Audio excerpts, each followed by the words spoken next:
Let's tackle a question that's been buzzing around the office water cooler for ages. Is money the ultimate motivator? Some say yes, but I'm here to throw a curveball and say, not so fast. Let's break it down together. Money talks, but does it walk the motivational talk? Now let's take a peek at Maslow's famous hierarchy of needs. You know that pyramid thingy that maps out what makes us tick?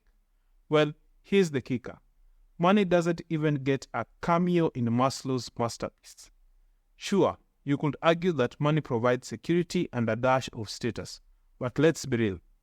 It's the security and status themselves that people crave, not the cold hard cash. The push-pull conundrum, why money falls short. Here's the scope. Money is what we call a push motivator. It will nudge you into action, but it won't make you jump for joy about the task at hand. Imagine this. If someone offered you a wad of cash to drive Scotland and back, you'd probably do it, right? But let's face it, it's the dough dangling in front of your nose that's pushing you, not a burning desire to frolic in the Scottish Highlands. The money meter. How much is too much? So, does money have its perks? Absolutely. Studies show that up to a certain point, more money equals more happiness and job satisfaction. Think of it as a kind of hygiene factor. Below a certain threshold, not having enough moolah can seriously cramp your style. But here's where it gets interesting. Once you hit that sweet spot, throwing more cash into the mix doesn't necessarily up the happiness ante.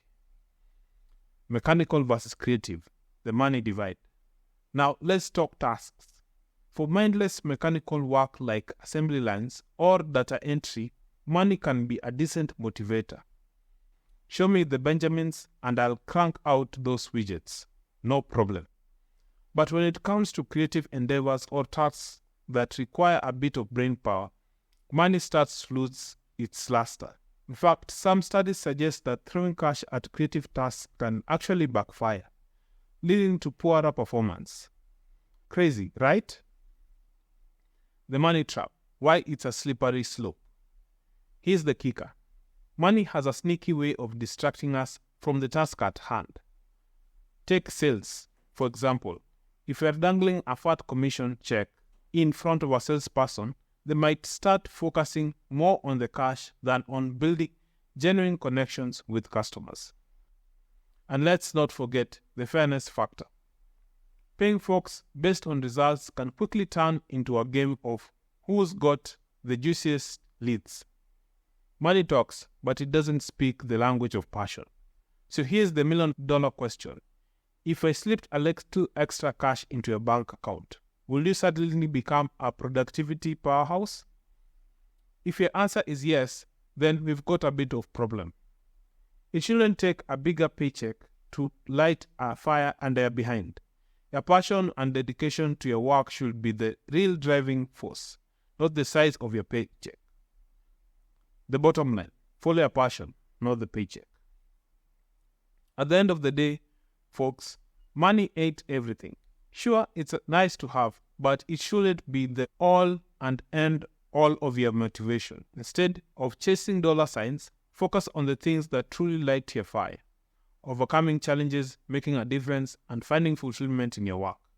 And if you find yourself clock watching and counting down the minutes until payday, maybe it's time to reevaluate your career path. Life's too short to spend it chasing cash when you could be chasing your dreams. So there you have it, a little food for thought on the whole money motivation debate. Remember, it's not about the size of your paycheck, but the size of your passion that truly counts. Keep on hustling, folks, and let your passion lead the way.